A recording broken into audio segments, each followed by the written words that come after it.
Ma'am, আশা করি আমার প্রশ্নের উত্তরটা দিবেন। লিঙ্গের উপরে হাত দিলে আগে সাথে সাথে দাঁড়িয়ে যেত, এখন আর লিঙ্গ তাড়াতাড়ি দাঁড়ায় না। কি খেলে এখন লিঙ্গটি আগের মতো তাড়াতাড়ি দাঁড়িয়ে যাবে? ধন্যবাদ ভাইয়া সুন্দর একটা কমেন্ট করার জন্য। রমজানুল মোবারক। দেশের এবং প্রবাসের ভাই বোনদের প্রতি সালাম।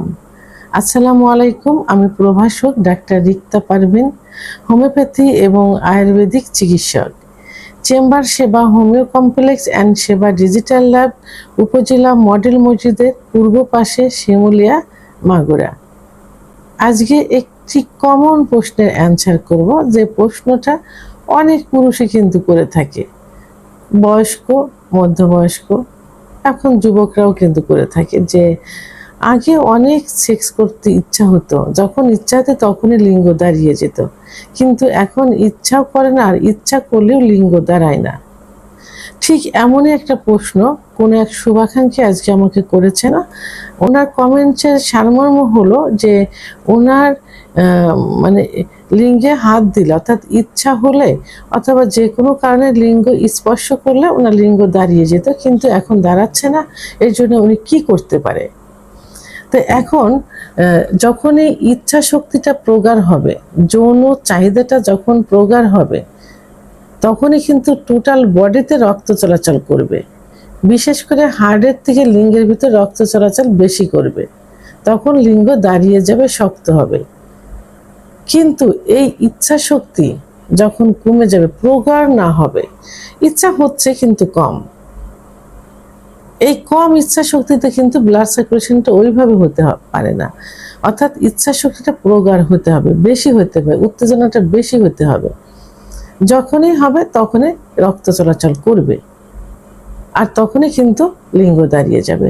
তাহলে আপনাদের যাদের এই সমস্যা হচ্ছে, তাদের ইচ্ছা শক্তি কমে গেছে, অর্থাৎ ইচ্ছা মৃদুভাবে হলেও প্রগাঢ়ভাবে হচ্ছে না, এবং ব্লাড সার্কুলেশনটা কমে গেছে, যে কারণে আপনাদের লিঙ্গের উত্থান হচ্ছে না। এখন এই ব্লাড সার্কুলেশনটা কেন কমে যায়, ইচ্ছা শক্তিটা কেন কমে যায়? ইচ্ছা শক্তিটা আসে কিন্তু ব্রেনের থেকে, আর সেক্সুয়াল বিষয়টা কিন্তু নার্ভ এবং হরমোনের উপরে নির্ভর করবে। যখনই ব্রেনের কার্যকারী ক্ষমতা কমে যাবে, তখনই কিন্তু ইচ্ছা শক্তিটা কমে যাবে। আর বিভিন্ন কারণে দেখা গেছে লিঙ্গের যে শিরাগুলো থাকে, শিরাগুলো প্রসারিত না থেকে সংকুচিত হয়ে যায়।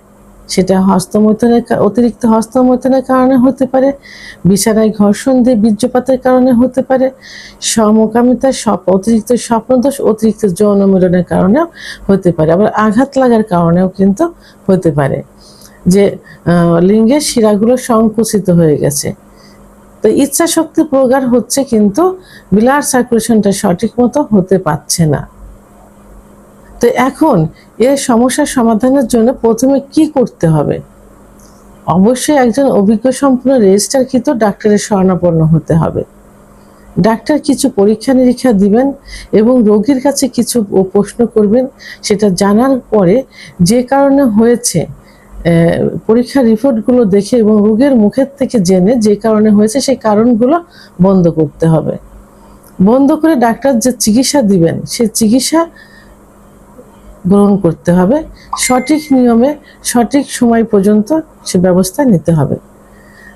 এবং পাশাপাশি কিছু খাবার, যেমন দুধ, ডিম, খেজুর, কাজু বাদাম, মধু, ঘি, এগুলো নিয়মিত খেতে হবে এবং নিয়মিত ঘুমাতে হবে।